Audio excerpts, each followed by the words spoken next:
திராவிட முன்னேற்ற கழகத்தின் சார்பில் முன்வைக்கப்பட்டிருக்கிற முதன்மையான முழக்கம் ஸ்டாலின் தொடரட்டும், தமிழ்நாடு வெல்லட்டும் என்பதாகும். இது திராவிட முன்னேற்ற கழகம் முன்மொழிகிற முழக்கம் என்றாலும் இது மதசார்பற்ற முற்போக்கு கூட்டணியின் முழக்கம். நாமும் அதனை வழிமொழிகிறோம். அண்ணன் ஸ்டாலின் தொடரட்டும், தமிழ்நாடு வெல்லட்டும் என்று நான் விடுதலை சிறுத்தைகளின் சார்பில் வழிமொழிகிறேன்.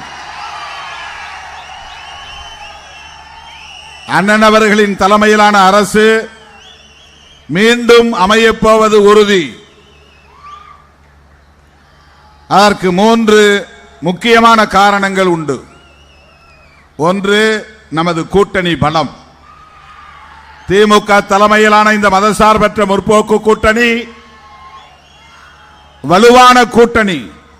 எண்ணிக்கையால் மட்டுமல்ல, ஏற்றுக்கொண்டிருக்கிற கொள்கையாலும் மக்களால் வரவேற்கப்படுகிற, போற்றப்படுகிற ஒரு மகத்தான கூட்டணி. தமிழ்நாட்டில் இன்றைக்கு களத்திலே இருக்கிற 2 அணிகள், ஒன்று திமுக தலைமையிலான மதசார்பற்ற முற்போக்கு கூட்டணி, இன்னொன்று அதிமுக தலைமையா பாஜக தலைமையா தெரியவில்லை, அது ஒரு கூட்டணி. அதை அதிமுக கூட்டணி என்று யாரும் சொல்வதில்லை, என்டிஏ கூட்டணி, பாஜக கூட்டணி என்றே சொல்லுகிறார்கள். 2 கூட்டணி தான்.